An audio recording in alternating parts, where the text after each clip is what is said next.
सभी भाई बहनों को नमस्कार। सारा चैनल के जीवन की सहारा में आप सबका स्वागत है।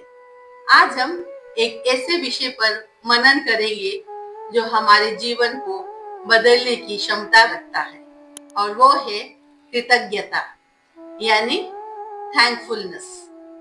जैसे ही हम साल के अंत महीने में प्रवेश कर रहे हैं, हमारा मन अपने पूरे सफर को याद करता है। खुशी के पल, कठिन समय और वे छोटी छोटी आशीषें जिन्हें शायद हम महसूस भी नहीं कर पाए, लेकिन जो हमारे हर दिन हमें संभालती रही। आज जब हम रुककर पीछे देखते हैं तो हमारा दिल एक ही बात कहना चाहता है, धन्यवाद प्रभु। धन्यवाद उन बातों के लिए जो अच्छी हुई और उन बातों के लिए जो भी हमें और मजबूत बनाकर आगे बढ़ाती रही। इस पूरे साल में हर कदम पर, हर परिस्थिति में प्रभु की विश्वास योग्यता हमारे साथ थी।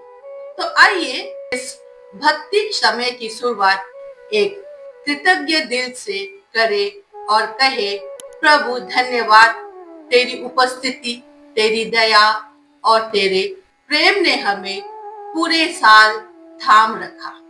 हम अक्सर सोचते हैं कि कृतज्ञता सिर्फ एक भावना है, कुछ अच्छा हो तो आएगी, लेकिन बाइबल हमें सिखाती है कि कृतज्ञता एक अनुशासन है, एक दैनिक निर्णय, एक ऐसी आदत जो हमें हर परिस्थिति, अच्छी या कठिन, में स्थिर रखती है।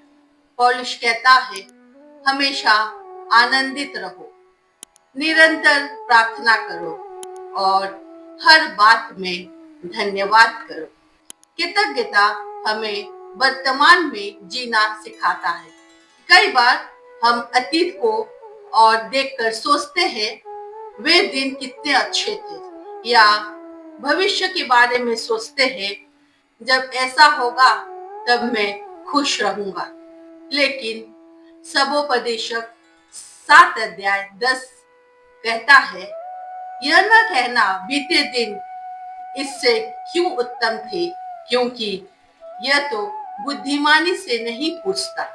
क्यों? क्योंकि हमारा आनंद न अतीत में है न भविष्य में है। हमारी खुशी आज के दिन में है। जो हमारे पास आज है, जो सांस, जो परिवार, जो खाना, जो अवसर, जो शांति, ये सब परमेश्वर का उपहार। सच्ची कृतज्ञता हमें सिखाती अभी के लिए धन्यवाद देना। धन्यवादी हृदय हमारे नजर बदल देती। आदम हवा के पास सब कुछ था, पर उन्होंने ध्यान उसी पर लगाया जो उनके पास नहीं था। हमारे जीवन में भी यही होता है। हमारी आंखें कभी कभी सिर्फ हमारी कमी, हमारी परेशानियां और दूसरों की सफलता पर टिकी रहती है, लेकिन याकूब 1:17 याद दिलाता है, हर एक इच्छा और सिद्ध दान ऊपर से आता है। धन्यवादी हृदय हमारी दृष्टि सुधारती है। ये हमें सिखाती है कि हमारी जिंदगी खाली नहीं है, हमारी जिंदगी उपहारों से भरी है। कृतज्ञता से हमें शांति देती है।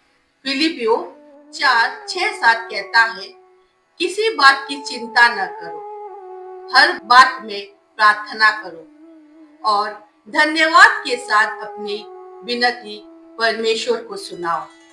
तब परमेश्वर की शांति तुम्हारे हृदय और मन की रक्षा करेगी। जब हम अपनी चिंता के साथ साथ अपने आशीर्वाद भी ईश्वर के सामने रखते हैं, तब दिल हल्का हो जाता है। कृतज्ञता एक दवा की तरह है। ये मन की बेचैनी को शांति करती है। कृतज्ञता से संतोष आता है। जहाँ कृतज्ञता होती है, वहाँ तुलना नहीं होती, और जहाँ तुलना नहीं होती, वहाँ ईर्ष्या और दुख नहीं आते। बहुत लोग कहते हैं, अगर मेरे पास ये होता तो मैं खुश होता।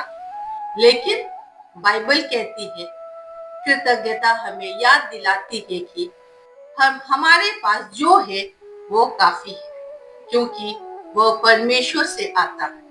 कृतज्ञता विश्वास बढ़ाती है। जब हम उन बातों को याद करते हैं जो परमेश्वर ने पहले हमारे लिए किए हैं, तो अगली चुनौती का डर कम हो जाता है। आभारी हृदय हमें याद दिलाती है, ईश्वर ने कल संभाला था, वो आज भी संभालेगा और कल भी संभालेगा। इसीलिए भजन संगीता 136 एक कहता है, यहोवा का धन्यवाद करो क्योंकि वह भला है और उसकी करुणा सदा की है। कृतज्ञता आनंद लाती है। लोग सोचते हैं, जब मैं खुश होऊंगा तब धन्यवाद दूंगा, लेकिन सत्य उल्टा है। जब हम धन्यवाद देते हैं तब हम खुश होते हैं। वैज्ञानिक शोध भी यह कहती है, जब हम धन्यवाद देते हैं तो वह मन को शांति करती, नकारात्मक विचारों को कम करती है और दिल में खुशी भरती। आनंद कृतज्ञता का फल है। कृतज्ञता हमारी गवाही बनती है। जब हम खुले दिल से कहते हैं, परमेश्वर ने मेरे लिए यह किया है, तो दूसरों को भी उसकी भलाई दिखती है। 2 कुरिन्थियों 4:15 कहता है, कृतज्ञता परमेश्वर की महिमा बढ़ाती है। हमारी कृतज्ञता दुनिया को ये बताती है कि हमारी शांति, हमारा संतोष, हमारा आत्मविश्वास हमारी परिस्थिति से नहीं, हमारे परमेश्वर से आता है। एक सच्चा मसीह अपने महिमा के नहीं, परमेश्वर की महिमा के लिए जीता है और परमेश्वर को महिमा देने का सबसे आसान, सबसे सरल और सबसे सुंदर तरीका है, हर समय, हर परिस्थिति में ईश्वर को धन्यवाद दो। और क्योंकि कृतज्ञता जीवन को हल्का बनाती है, आनंद लाती है, शांति देती है और परमेश्वर को महिमा देती है। प्रभु आप सबको आशीष दे। धन्यवाद।